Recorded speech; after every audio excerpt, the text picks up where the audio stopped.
Meus irmãos, vamos ler a palavra de Deus em Atos 16, a partir do verso 25. Estamos em nossa igreja durante todo o primeiro semestre, enfatizando no púlpito e nos pequenos grupos o precioso tema que é discipulado. E hoje eu quero convidar você a pensar pela palavra de Deus que discipulado é a transmissão da preciosa mensagem do nosso Mestre Jesus a todos que estão à nossa volta, começando por quem está muito perto de nós, tão perto que vive conosco na mesma casa. Atos 16, a partir do verso 25, a palavra de Deus assim nos diz. Por volta da meia-noite, Paulo e Silas oravam e cantavam louvores a Deus, e os demais companheiros de prisão escutavam.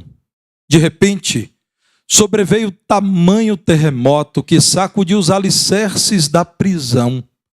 Abriram-se todas as portas e soltaram-se as cadeias de todos.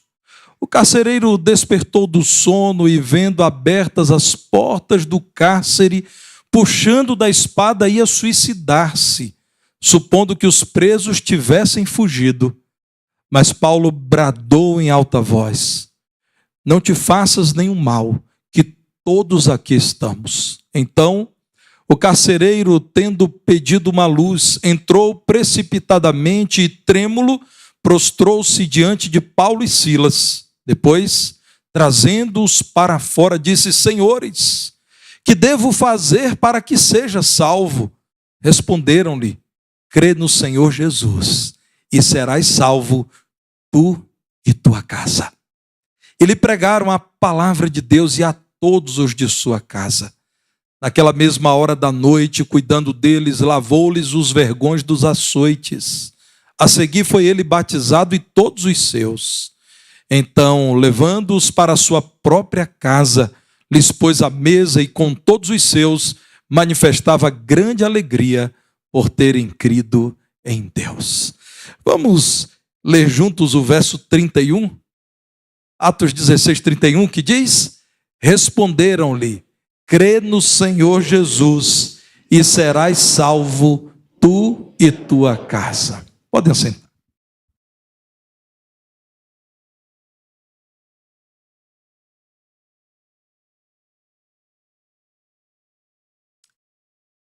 Eu fui criado na primeira parte da minha vida na primeira igreja batista de Feira de Santana, a cidade que é o portal do sertão nordestino.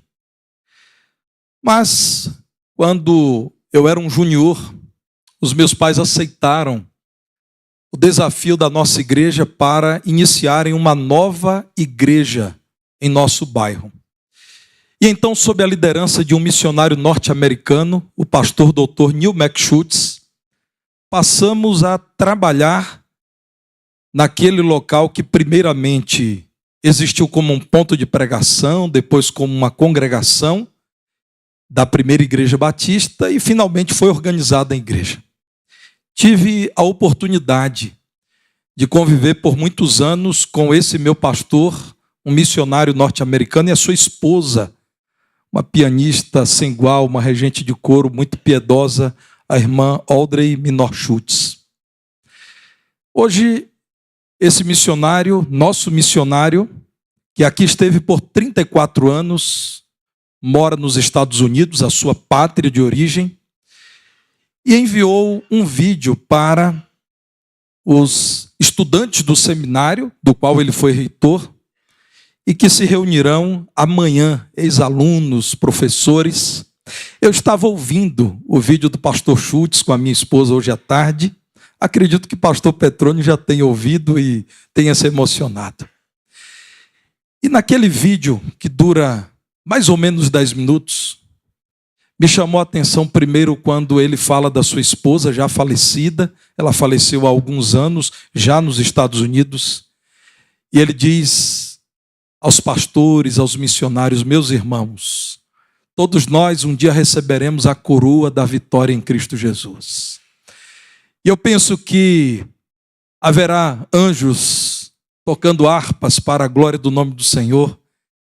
E também estará uma grande regente de coro, e eu quero estar ao lado dela, a nossa irmã Audrey. Falava da sua amada esposa. E depois ele disse o seguinte: nós precisamos pregar o evangelho sem desanimar, porque em breve nós estaremos no céu e lá precisamos ver muitos e muitos brasileiros na grande festa dos redimidos. E então ele me disse aquilo que mais me impactou.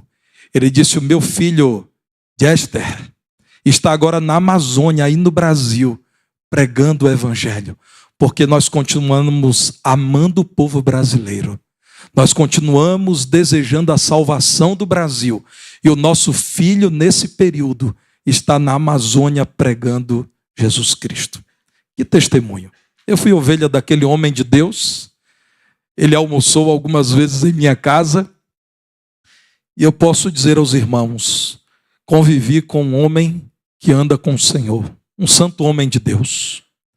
E uma das marcas do ministério dele tem sido essa: toda a família compreendendo que o propósito da vida é Cristo. Ele veio dos Estados Unidos para o Brasil nos anos 70 e aqui ficou por 34 anos com toda a sua família. Fundou uma grande igreja, essa igreja hoje chamada Igreja Batista de Campo Limpo. É uma igreja com forte veia missionária, uma igreja excelente. Aquele testemunho do meu ex-pastor, do meu reitor, pastor Schutz, me chamou a atenção, porque esse homem continua imprimindo em sua família as marcas do compromisso com Cristo que ele e sua esposa vivenciaram radicalmente. Irmãos, a palavra de Deus supervaloriza a família, supervaloriza as vidas que temos à nossa volta e que compõem o nosso tecido familiar. Nesse texto lido agora há pouco, muito utilizado para abordagens evangelísticas, a palavra de Deus nos apresenta o alvo do Senhor, que é por meio de discípulos de Jesus, alcançar outros da família para que sejam também discípulos. Notem que em Atos 16, no verso 15, a palavra de Deus apresenta o desfecho da pregação a uma mulher chamada Lídia. Atos 16, 15 diz que depois que essa mulher ouviu a pregação e foi batizada, ela e toda a sua casa, isto é, ela e toda a sua família, rogou aos apóstolos dizendo: se julgais que eu sou fiel ao Senhor, entrai em minha casa e ali ficai. E nos constrangeu a isso. A palavra de Deus nos mostra como a mensagem que alcançou o coração de Lídia foi por meio da vida de Lídia transmitida à sua família. Uma discípula de Cristo que quis fazer da sua casa um ajuntamento de discípulos do Senhor. Agora, em Filipos, no mesmo capítulo, encontramos o testemunho impressionante de dois homens de Deus, Paulo e Silas, pregadores do Evangelho, presos injustamente, maltratados cruelmente, porque cometeram o crime de anunciar Jesus Cristo e de, usados por Deus, terem chamado uma jovem escravizada por espíritos demoníacos à libertação. Estavam presos, encarcerados e ali continuavam apresentando Jesus Cristo e a sua mensagem de salvação. A palavra de Deus nos diz no verso 25 que esses homens estavam presos. Diz a palavra de Deus que eles já tinham sido maltratados. Vejam no verso 23 o relato de que eles foram alvos de muitos açoites, foram surrados. O verso 22 diz que eles tiveram as vestes rasgadas e nus, foram surrados com varas. Nós estamos falando de homens íntegros, de gente séria, de servos de Deus, que nenhum crime cometeram, mas foram lançados na prisão e, segundo o verso 24, estavam humilhados, segundo os seus algozes pensavam, presos pelos pés em um tronco. Perto da meia-noite, verso 25, esses homens oravam e cantavam louvores a Deus. E os presos, inclusive o carcereiro, escutavam as orações e os cânticos de louvor ao Senhor Jesus. A palavra de Deus diz que um terremoto abalou aquele cárcere. Um terremoto, segundo o verso 26, tão poderoso que sacudiu os alicerces e por conta disso portas se desfizeram e a cadeia ficou aberta. O carcereiro, que sabia, sofreria pena capital. Presos mesmo nesta condição, num terremoto, que escapassem, seria um motivo para que ele, o chefe da carceragem, fosse morto. Roma não permitiria que aquele homem continuasse vivendo. Ele seria morto por conta daqueles que não estariam ali na prisão. A palavra de Deus nos diz que o Senhor, em sua graça, levantou Paulo quando percebeu que esse carcereiro iria se matar. E disse: não te faças nenhum mal, não se mate. Estão todos aqui nessa prisão. O carcereiro que tinha ouvido orações e louvores ao Senhor, segundo o verso 29, assustado, trêmulo, prostrou-se diante de Paulo e Silas, porque ele olhou a prisão e viu que os presos ali estavam. E todos sabemos que presos não ficam presos se puderem fugir. Diz a palavra do Senhor que ele perguntou a Paulo e Silas: o que eu devo fazer para que eu prove da mensagem que vocês têm proclamado aqui? Irmãos, Paulo e Silas pregavam a salvação do Messias Jesus. Certamente o grande conteúdo de tudo o que eles cantavam e das orações era: Senhor, salva vidas. Jesus Cristo é o Senhor, é o Salvador. Esse homem diz: o que eu devo fazer para que eu também seja salvo da vida que tenho levado sem Deus, para que eu experimente nova vida? Então a grande resposta, que para muitos é o texto mais evangelístico da palavra de Deus: crê no Senhor Jesus e serás salvo. Mas os dois discípulos de Jesus não se esqueceram de dizer: se a tua família puder ouvir e vier a crer, a tua família também será salva. Esta é a vontade de Deus, que você e sua casa creiam no Senhor Jesus e por isso sejam salvos, tu e a tua casa. Meus irmãos, a família daquele homem certamente era numerosa. Por conta da sua função, os comentaristas bíblicos arriscam dizer que não apenas esposa e filhos, mas também servos e ajudantes formavam a família daquele homem. E é muito interessante notar como a palavra de Deus dá toda a atenção à existência de uma família. Veja em sua Bíblia, no verso 31, foi dito: serás salvo tu e tua casa, crendo em Jesus. No verso 32, é dito que a palavra foi pregada a todos de sua casa. No verso 33, é dito que todos os que na casa creram foram batizados. No verso 34, o cenário pintado é de uma grande festa, mesa posta, com todos os membros da família. Estavam agora Paulo e Silas reunidos, se alegrando porque eles creram em Deus. E talvez você esteja pensando com a cabeça de um brasileiro: como pode um carcereiro levar os presos para a própria casa? Naqueles dias podia. Roma permitia prisão domiciliar, permitia que o responsável pelo preso retirasse o preso da prisão para realizar algum serviço, contanto que, quando Roma solicitasse o preso, ele estivesse à disposição. Então, aquele homem, usando da sua autoridade, ele respondia por aquelas vidas, levou Paulo e Silas à sua casa. E aqui fica, meus irmãos, o registro de que discípulos de Jesus precisam fazer discípulos também em sua casa. Que grande alegria alcançou o carcereiro de Filipos e também foi dividida com toda aquela casa. Como os discípulos de Jesus imprimiram naquele novo convertido a necessidade de alcançar a própria família.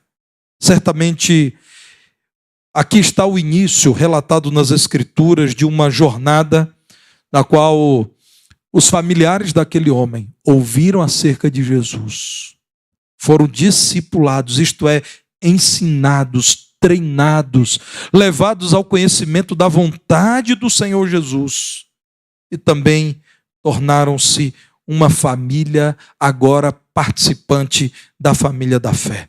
O texto bíblico é mais um lembrete de que discipulado é um assunto para a mesa de casa. Você precisa ouvir o apelo da palavra de Deus e enxergar os seus amados, os seus queridos, como vidas a serem discipuladas. Você precisa chamar a sua família a reconhecer a providência de Deus. Volte ao verso 25. Ali estavam Paulo e Silas cantando e louvando e orando ao Senhor, porque eram alienados e não sabiam da condição em que estavam e dos riscos que corriam. Não. Eram homens crentes em Jesus. Eles criam na providência de Deus. O carcereiro percebeu isso. Certamente o carcereiro de Filipos viu naqueles homens, Paulo e Silas, a crença na providência de um Deus que nunca se atrasa, nos socorre sempre no melhor momento, que não nos esquece, que não se omite, que é cuidadoso com o seu povo. Há um antigo cântico, irmãos, que diz assim: não tenha sobre ti um só cuidado, qualquer que seja, pois somente um seria muito para ti. E o que diz o cântico? É meu, somente meu, todo o trabalho. E o teu trabalho é descansar em mim. Precisamos cantar isso, né, Shirley? É meu, somente meu, todo o trabalho. E o que o Senhor nos diz, segundo o poeta cristão, biblicamente fundamentado, é: o teu trabalho é descansar em mim. Meus irmãos, enquanto Paulo e Silas estavam cuidando das coisas de Deus, o próprio Deus cuidava das coisas de Paulo e Silas. Foi por providência de Deus que a prisão não se tornou um problema, mas uma solução. Se fosse preciso pagar o custo da prisão para proclamar Cristo, Paulo e Silas aceitariam e aceitaram. O que é uma prisão para o Senhor que pode desmantelar os alicerces e os portões de uma prisão? Por providência de Deus, a prisão não aprisionou os embaixadores do Senhor. Por providência de Deus, a humilhação não retirou a glória da pregação do Evangelho. Por providência de Deus, os açoites não machucaram a alma. Por providência de Deus, o terremoto abalou o coração do carcereiro e da sua família. Eles ouviram, uma família inteira, acerca da salvação em Jesus Cristo. Você precisa levar a sua família aos pés da cruz e esperar pela providência de Deus. Sim, meu irmão, nas lutas do dia a dia, nos desafios da criação de filhos, no enfrentamento desse mundo mau, nas crises emocionais, na dificuldade para que a sua família tenha uma rotina comprometida com Cristo e sua palavra, você precisa falar da providência de Deus. Ensine Cristo. Chame os seus a olharem para Cristo e creia que Deus providenciará todos os recursos necessários para que a sua casa sirva ao Senhor. Andar discipulando a família é andar crendo na providência de Deus. Paulo e Silas comunicaram isso àquele novo discípulo. Sirva ao Senhor. Ande na presença de Deus e deixe que tudo mais Ele saberá como acrescentar. É necessário, andando em família, meditar na palavra de Deus. Notem que as respostas de Paulo e Silas àquele chefe de família eram a explicação da palavra de Deus. Verso 32, lhe pregaram a palavra de Deus e a todos de sua casa. Verso 34, levando-os para a sua própria casa, lhes pôs a mesa e com todos os seus manifestava grande alegria por terem crido em Deus. Essa foi a palavra ensinada na casa, na mesa do carcereiro de Filipos. Não permita que em sua casa um estilo de vida afastado da palavra de Deus suplante um estilo de vida que é inspirado na palavra de Deus. Leve sua família a viver em torno da palavra de Deus. Lute com todas as suas forças, porque é uma luta, irmãos, para que haja culto ao Senhor na sua casa, para que a Bíblia seja aberta em sua casa. Não perca a oportunidade, pai. Mãe, não perca a oportunidade de fazer aplicações da palavra de Deus à vida diária da sua família. Não deixe de falar de fé, oração, temor a Deus, disciplina, zelo com as coisas do Senhor. Não deixe de falar de mordomia, da vida, dos bens. Não deixe de falar da necessidade de amor e respeito por todos os membros da família. Aplique à sua família o ensino da palavra de Deus. Isso é discipulado. É fazer com que aqueles que estão à sua volta saibam que você confia no Senhor. E você confia tanto que você continua amparando a sua vida pela palavra do Senhor. Talvez em algum momento você seja tentado a acreditar que você está falando muito e pouco resultado é visto. Talvez você seja tentado a acreditar que todo investimento tem tido pouco retorno. Não se deixe abater. A palavra de Deus é poderosa para produzir frutos no coração em que esta palavra está sendo semeada. Não desanime, meu irmão. Creia que o evangelho é o poder de Deus. Pregue, testemunhe, compartilhe a palavra de Deus. Deus saberá como aplicar ao coração daquele que tem ouvido em sua casa a mensagem do evangelho. É tão poderosa essa mensagem que, segundo a palavra de Deus, depois de velho, o menino que aprendeu o caminho do Senhor não se desviará dele. Não poderá viver como se não tivesse ouvido do evangelho. É preciso em família andar crendo nas promessas de Deus. Paulo e Silas creram, estavam guardados pelo Senhor. Essa garantia é eterna, irmãos. Enganou-se quem pensou que eles estavam guardados somente na prisão. A garantia é eterna. Um discípulo de Jesus Cristo jamais ficará distanciado do seu mestre e Senhor. Desde a conversão, quando o Espírito de Jesus Cristo nos habita e nos dirige, nós temos a garantia de que nunca estaremos sozinhos. Nós temos a segurança de que o Senhor jamais abandonará e nem mesmo a morte poderá nos separar de Cristo Jesus, o nosso Senhor. Portanto, conduza a sua casa de tal modo que os membros da sua família creiam nas promessas do Senhor que são eternas. A promessa de um homem crente estendeu-se à sua família. Primeiro ele perguntou: como poderei ser salvo? Ouviu a resposta e então disse: pois bem, eu gostaria de falar dessas promessas à minha família. E levando a sua família, percebeu como as promessas do Senhor impactaram positivamente o coração dos seus familiares. Leve você também a sua família a crer e desfrutar das benditas promessas do Senhor. Irmãos, discipulado, um discípulo mais maduro conduzindo outro discípulo a Jesus, tem menos relação com um manual de lições e tem mais relação com uma vida de piedade, de comunhão com o Senhor. Todo dia falando da promessa do Senhor. A promessa de que Ele nos ouvirá em oração. A promessa de que o homem temente a Deus será abençoado mesmo neste mundo mau. A promessa de que não faltará o pão sobre a mesa do homem temente a Deus. A promessa de que não faltará a paz do Senhor no coração de quem entregou a sua vida ao Senhor nosso Deus. A promessa de que não faltará amor entre esposo e esposa. Por esses dias conversava com os meus filhos e eles falavam do drama de um determinado adolescente que tem visto as consequências terríveis da separação dos seus pais. E meus filhos estão aqui me ouvindo agora, minha esposa, e eles certamente lembrarão quando eu disse para eles: Em nome de Jesus, é impossível que em nossa família isso aconteça. Olhem bem para mim. É impossível que vocês vejam o pai e a mãe de vocês um dia separados. Isso em nome de Jesus vocês nunca verão. Meus irmãos, eu disse isso porque sou bom? Não, porque confio em Jesus.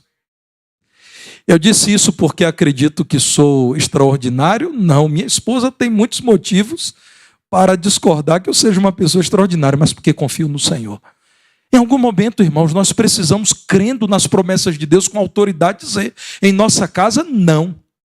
Em nossa casa, Satanás não terá autoridade. Em nossa casa, nós podemos dizer: aqui nós não nos desviaremos da fé. Em nossa casa não haverá divórcio. Em nossa casa não haverá filho brigado com pai, pai brigado com filho. Não haverá. Precisamos, irmãos, usufruir das promessas do Senhor. O poder do Espírito Santo, que é para termos paz em casa. O lar de um crente precisa ser um pedaço do céu mesmo. E a casa daquele carcereiro tornou-se esse lugar. Vejam a palavra de Deus, irmãos. O carcereiro diz: eu preciso desesperadamente que vocês falem dessas maravilhas à minha família. Diz a palavra de Deus que naquela mesma noite foram à casa do carcereiro, pregaram. Isso, irmãos, já era mais que meia-noite. Passaram a ensinar o evangelho. Depois de um longo ensino, uma escola bíblica intensiva, batizaram aquelas pessoas. O resultado é mesa posta, grande alegria. O texto bíblico diz isso, uma alegria superlativa. E qual é a justificativa? Verso 34, por terem crido em Deus. Creia nisso, meu irmão. Não será feliz a sua casa, porque há muito entretenimento disponível para todo mundo, porque há conectividade com dispositivos extraordinários em sua casa. Não será feliz a sua casa por conta do bairro em que ela está, nem da comida que está sobre a mesa, porque um bocado de farinha, um punhado de farinha com felicidade no lar é um prato saboroso. A sua casa será feliz por haver crença em Deus, por terem crido em Deus. Manifestava-se naquela família grande alegria. Louvado seja o nome do Senhor. Fale para a sua família das promessas sem medo. Deus é fiel para cumprir tudo o que Ele tem prometido aos seus filhos. Mas persevere, não desanime. O tempo está nas mãos de Deus, não está em suas mãos. O filho que vivencia um tempo de frieza espiritual, não desanime, continue orando. O esposo que não tem tido um bom testemunho, não desanime, continue orando. A esposa que está abatida, continue orando. A avó que está cansada, continue orando. Não desanime, meu irmão, o tempo está nas mãos de Deus. Quando chamamos a nossa casa a andar com o Senhor, nós desfrutamos de uma nova vida. Aquela família do carcereiro encontrou explicações para as suas interrogações, perdão para seus pecados, esperança de vida eterna, alegria verdadeira. Os irmãos podem imaginar a tensão permanente naquela casa? Aquele homem dizendo: gente, se algum preso escapar, vocês já sabem, não é? Eu não volto para casa. Vocês já sabem, não é? Vocês terão que se virar, porque eu faltarei.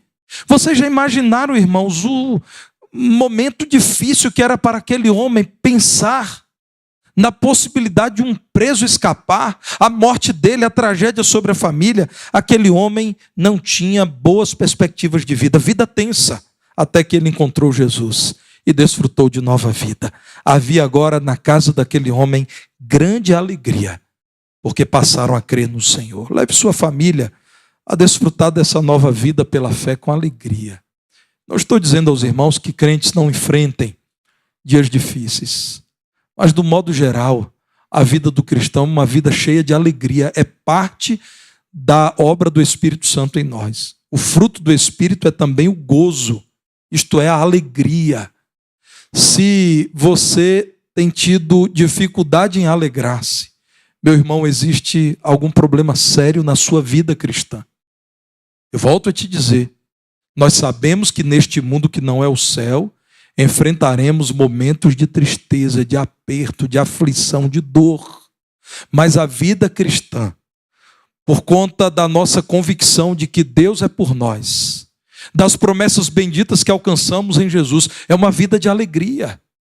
Você precisa se revisar e orar ao Senhor, rogando sabedoria para que você entenda qual é o vazamento que há em sua vida, porque a vida cristã deve ser marcada pela alegria que vem de Deus. Isso é obra poderosa do Senhor. O Espírito de Deus nos concede alegria, a alegria que aquele homem passou a desfrutar em sua casa.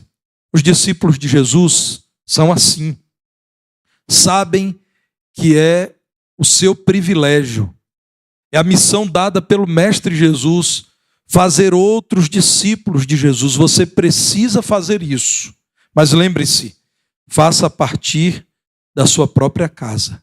Jesus se importa e muito com a sua família. Ele não se engana.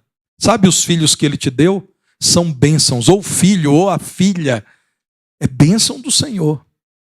Nunca acredite que o Senhor se enganou ao te dar o filho que ele te deu, a filha que ele te deu. Não. Deus sabe o que faz. Ele te abençoou, podendo ser pai desse menino, mãe dessa menina. É isso mesmo. Não existe nada que fuja à vontade de Deus. Deus quis que você fosse pai dessas pessoas. Deus quis que você fosse mãe dessas pessoas. São aquelas vidas preciosas que Ele colocou à sua disposição. O que você fará? Marcará essas vidas positivamente, imprimindo-lhes as marcas do caráter de Cristo, ou fará como esse mundo faz? Você se preocupará com a formação profissional, com a saúde do corpo, com as orientações básicas de vida em sociedade, e se esquecerá do principal: como desfrutar de uma vida na presença de Deus.